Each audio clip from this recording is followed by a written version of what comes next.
उद्धव ठाकरेंची शिवसेना ही नकली शिवसेना। पुढील विधानसभेला ठाकरेंचे 5ही आमदार निवडून येणार नाही। नारायण राणेंचा ठाकरेंवर हल्लाबोल। आपले सरकार पोर्टलवर अधिसूचित सेवा उपलब्ध करण्यात दिरंगाई करणाऱ्यांना 1000 रुपयांचा दंड लावणार। मुख्यमंत्री फडणवीसांचे निर्देश। स्वारगेट एसटी डेपोमध्ये अत्याचार प्रकरणी दोषारोपपत्र दाखल। गुन्हे शाखेकडून 893 पानांचं दोषारोपपत्र दाखल। आरोपी दत्तात्रय गाडेच्या विरोधात दोषारोपपत्र।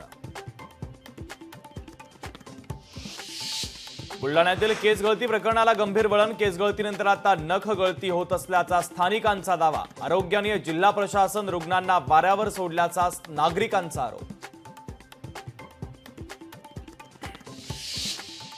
नवी मुंबईमध्ये वाहन नोंदणीत विक्रमी वाढ झाल्यानं आरटीओचा महसुलात देखील वाढ। वाशी आरटीओचा महसूल 395 कोटींच्या घरात।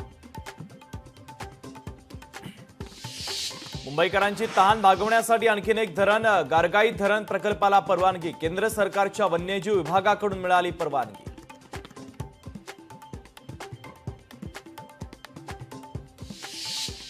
जालना जिल्ह्यातील कैकाडी मोहल्ला भागात दारूच्या अड्ड्यावर पोलिसांचा छापा। तर 1,38,000 रुपयांची दारू आणि गोळ मिश्रित रसायन पोलिसांनी केलं जप्त।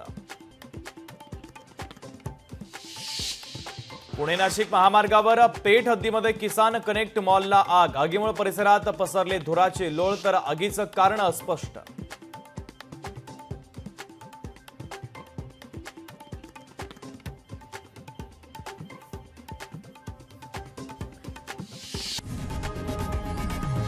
लोकशाही मराठी ऐका, पहा, जागरूक रहा।